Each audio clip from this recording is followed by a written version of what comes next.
Hi, I'm Dr. Daniel Brubaker. I'm here with you today to begin my first video on a new YouTube channel called Variant Quran. And on this channel, I just want to welcome you here. On this channel, I hope to have it be a place where I can put my material and that of others and just talk about things relating to my primary area of research, which is the early Quran manuscripts and specifically corrections and variants that exist within them.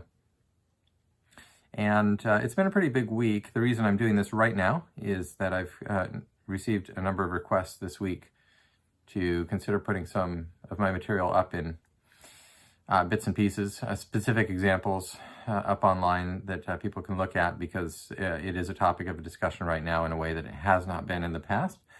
And so I'm happy to do that. I created this channel a little while ago thinking to do something just like this. So it's a great time to actually jump in and begin doing it. I've titled the channel Variant Quran just because that's actually fairly easy to remember and it's most descriptive of what it is that I'm doing. I didn't title it that way to make it sensational or anything, but actually very precisely that is what I'm talking about with my work and my research. So it's not intended to be offensive, but rather very truly descriptive of what it is that I'm working on and focusing my attention upon. Yeah, so this past week or two, there's been discussions around the questions of the traditional views of the preservation of the Quran and the intersection of those with the academic understanding of this, which it shouldn't be that surprising because when you think of manuscripts being transmitted from person to person by people who are human and fallible or who sometimes disagree about things, it wouldn't be a surprise to see the kind of issues that certainly have been studied in the area of biblical manuscripts for several hundred years, New Testament and Hebrew Bible manuscripts, to find those in other books that have been transmitted through such a means.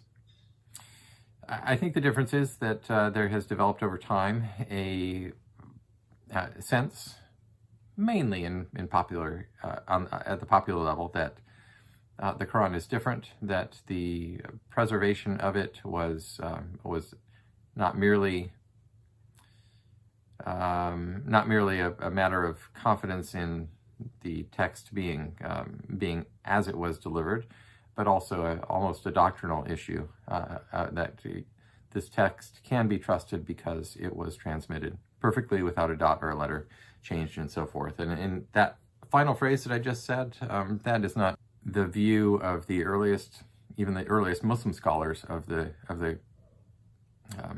matter at hand, but it is the view of many people today. So, yeah, I don't want to go too much roundabout about this, but I will get into the manuscript in just a moment that I want to show you today. First, I just will give a very brief review of who I am and what it is that I've done. I realize that some people watching this may not know who I am and what I've done.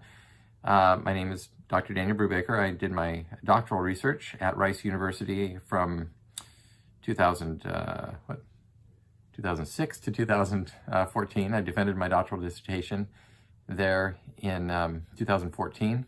And in the course of my doctoral work, I settled on a topic, which was the topic of corrections, intentional changes or corrections, physical corrections in early Quran manuscripts. This had captured my interest over, at some point in time. I was interested generally in looking at textual criticism of the Quran. I worked with observing a friend, Keith Small, and others, and just became very interested in this and decided to focus my attention kind of narrowly, but actually also very broadly on many, many different manuscripts, narrowly on the subject of corrections and broadly by looking at many, many different manuscripts. So to just cut a very long and interesting story, to me at least, short, I have traveled around the world and looked at these manuscripts in pictures and in books, but also looked at many of them in person and have traveled all over the world and been shown great courtesy and respect and access to these things in many different institutions, for which I'm very appreciative. They do not let just anybody walk in and look at these things, thankfully, because they're delicate. They're very special and precious. They're 1,300-year-old documents. And in fact, usually even people who are studying manuscripts don't always get a chance to handle them directly. Because my work has been with the specific question of corrections in them that required very close examination of the text, sometimes holding it up to the light and looking at the very fine details of it. I have been given access to a lot. Just blows me away still when I think about it, but that's the story behind that. So the upshot is that there are corrections in early Quran manuscripts. There are a lot of them. Some of them are due to mistakes having been made at the time of first writing. Some of them are due to changes in orthography, the way that the certain words have been written, and so not necessarily a substantive change in the word that would have been pronounced, but a difference in the way the word would have been written. And so over time, sometimes these things were corrected. Sometimes they're due to differences in the readings or the ahruf, which are different things, but and so maybe somebody was, the manuscript was first written by somebody who was following one particular line, and then was corrected by somebody who was wanting the manuscript to conform to a different reading or something like that. So those kind of things exist as well. But beyond that, there are also a number of corrections and other textual issues, other variations, that don't seem to fit into any of these categories. And those are the ones, obviously, that are the most interesting. Now, I've cast my net fairly wide and have found thousands by now. I have many, many that are sitting in photographs that I have still yet to document and put in, and those will be coming out in forthcoming books, hopefully very soon. Yeah, so the task next at hand is to make sense of these and to evaluate them and sort of sift through the ones that are most potentially significant, most perhaps theologically or doctrinally significant, and begin to look at those more closely. And that's a work not just for me, but for other people to look at as well. Right, so here I am going on and on. So, but I don't want to jump in just yet to the manuscript before saying that I understand that this topic is sensitive. Even when I was the most common question that I had when I was doing my doctoral work was and traveling to countries, not only the UK, Cambridge, Oxford, and these places, British Library and Paris and so forth, but also to some of the countries that are Muslim majority countries. And the question was, is it safe to be doing this kind of research? And in fact, I didn't know. I hoped that it was, and I thought, I'm an honest person doing honest research and not trying to pull the wool over anyone's eyes or anything like that, which I wasn't. So, and in fact, it turned out that way. But of course, at the time when you're doing something new, and these are questions that are not asked and they're in sensitive areas, we don't know. So I would go in on my travels, and I would email my notes back to my wife every night, not knowing what's around the corner. People have very strong feelings about things. So that is sort of part of the glimpse into the adventure that I've been on over these past years. Now, the manuscript I want to show you today, I'm going to step into, and I'm going to transfer over to a slideshow of it in just a moment so you can see it directly. But I wrote a paper on this in 2009, I believe. I presented it at MESA in San Diego, the Middle East Studies Association. And I was looking through it, and I noticed a couple of corrections on the page, but when I was trying to locate what the text was, what the actual verse was, I came across this issue at the bottom of the page, which you are going to see in a moment.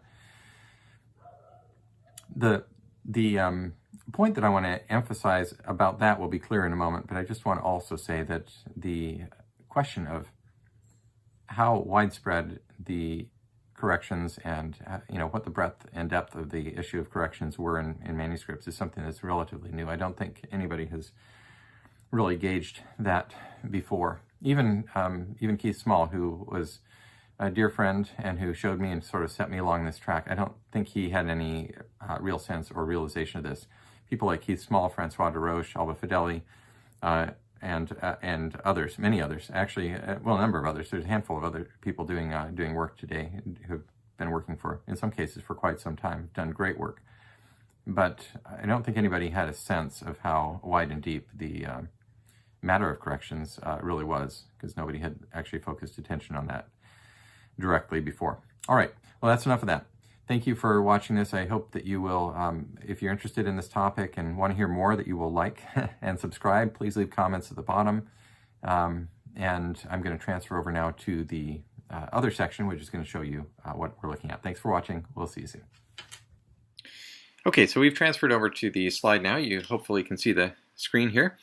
And this manuscript, you can't see the entire thing here, but it is a horizontal page on parchment. It's probably from the 8th century, early 8th century, I would say, within about 100 years of Muhammad's death, possibly earlier than that.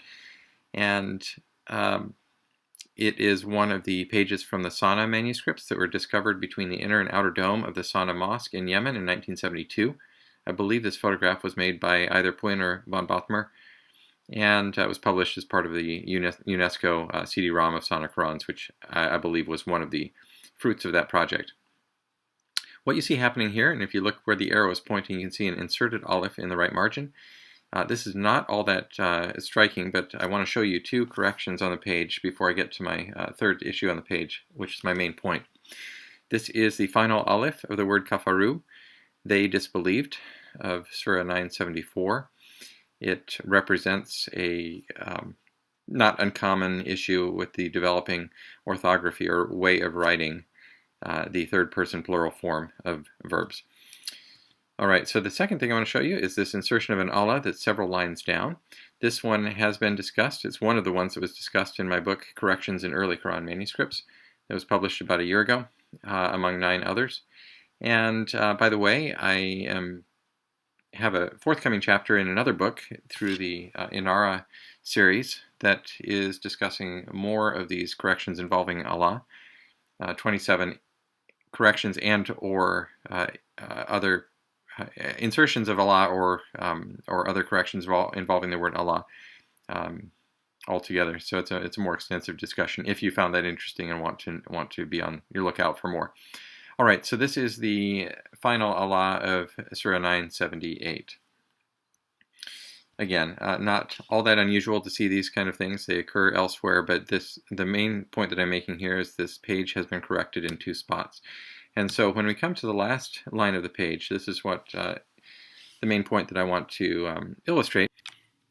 We notice that the scribe who first wrote the page actually left out 3 words when it was, if we're comparing it to the text that is now in common use today around the world in the Hafs text and the Cairo edition. So and that all the traditions point back toward. So so this manuscript is variant. Not only was it variant at the time of first writing, but the other interesting thing to note, and the reason I showed you the other 2 corrections on the page, is that somebody came back to this page at a later time after production and corrected it. And whoever that was, however, did not correct or did not see a need to correct the omission at this spot. So I find that very interesting. So these words stand as they were first written. So 2 people, at least, well, possibly one of them, made a mistake by omitting something, or possibly didn't. Possibly thought that that was the way that it was supposed to be written. And possibly the second one, the corrector, either made a mistake and didn't see it, or once again reviewed it and thought that that was the way that it was supposed to be written. So I find that interesting. Now, let's take another look before we finish up here at the verse itself and read it there. It says, "It is the same, whether or not you beg forgiveness for them. Though you ask forgiveness for them 70 times, Allah will not forgive them. That is because they disbelieved in Allah and in His messenger." That last little bit is cut off, but that's what it says. So this verse can be read sensibly, grammatically correct, with or without the sab'in maratan fa. If you read it without it, it would say, "It is the same whether or not you beg forgiveness for them. Though you ask forgiveness for them, Allah will not forgive them." So that makes sense, but it also makes sense, of course, the way that it stands today. Now, let's take a look over here at something else, which sprung to my mind when I looked at this, and I thought, well, that sounds very familiar. Those themes sound familiar. And if we look at Matthew 18:20 to 21, and some of you may have actually already noticed this as I read the verse. We're reminded of the time when Peter was speaking to Jesus, and the text tells us that Peter came and said to him, "Lord, how often shall my brother sin against me and I forgive him? Up to 7 times?" Jesus says to him, "I do not say to you up to 7 times, but up to 70 times 7. And so what do you notice here? It is the instance of the asking for forgiveness, or the need to forgive, and the requirement or call to do so, up to 70 times 7 in this case. But the 70 times and the idea of forgiveness both exist side by side in this very well-known account, just as they do in the Quran text, as it stands today, but not as it stood at the time that this particular manuscript was first written. It lacked that idea of the 70 times. Now, the idea of 70 and the motif of 70 and 7 is very important in the New Testament and in the Hebrew Bible. It's great significance. It occurs very frequently. It's not really that much so in the Quran. It does not occur that frequently in the Quran. So what are we to make of this? What happened here? Well, we don't know. But there are interesting questions in this. I hope that you can notice that and see that. Is it possible that the scribe that first thought that this was not supposed to be here actually was thought that it was not supposed to be here because there was a tradition that varied from what we have today? I don't know if that's the case or not. All we have is a single manuscript here that says it. If we ever have a second manuscript that reads the same way, then we'll be able to have a bit more clarity to the picture. But these are things to think about, and I hope it has started to provoke your thought a little bit. I will end right there and let you think some more. Please, again, like and subscribe to the channel, and leave comments below. I'll take a look at those, and we'll talk to you again soon. Thanks so much. Bye.